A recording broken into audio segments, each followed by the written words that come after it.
कभी आप लोगों ने ऐसे जंगल के बारे में सुना होगा जिनका रहस्य अनजानी ध्वनियों में छिपा होता है। एक ऐसा ही जंगल था जो सर्दियों में अपना रहस्य खोलता। उसकी जड़ों से लेकर उसकी छायांकित कनपटियों तक हर कोने में कोई अनसुनी ध्वनि घूमती रहती थी। एक छोटी सी लड़की नीता उस जंगल के पास रहती थी। उसने कभी उस जंगल को निरीक्षण किया ही नहीं था, क्योंकि सभी लोग डरते थे। वे कहते थे कि वहां राक्षस और दुष्ट जीवों का निवास है।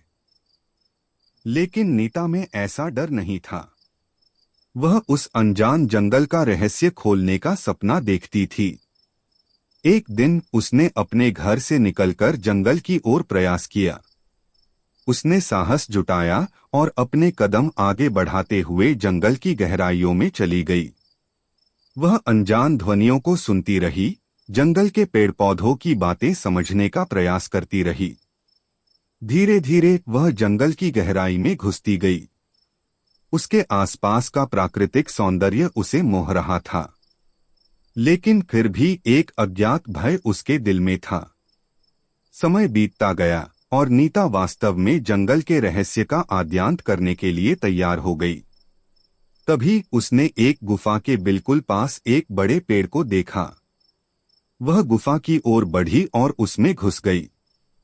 गुफा के अंदर उसने एक चमकदार खजाना देखा। यह उस जंगल का अद्भुत रहस्य था। नीता ने खजाने को हाथ लगाया और उसकी चमक में मग्न हो गई। नीता का डर और उसका साहस उसे अनजान जंगल का सच जानने का संदेश देता है। कभी कभी हमें अपने डर को पार करने की जरूरत होती है। केवल तभी हम नए सफर की ओर बढ़ सकते हैं। और नीता ने वही किया। उसने अपने डर का सामना किया और अपने सपनों को पूरा किया। इस तरह उसने उस जंगल के रहस्य को खोला और अपने जीवन को एक नई दिशा दी। धन्यवाद।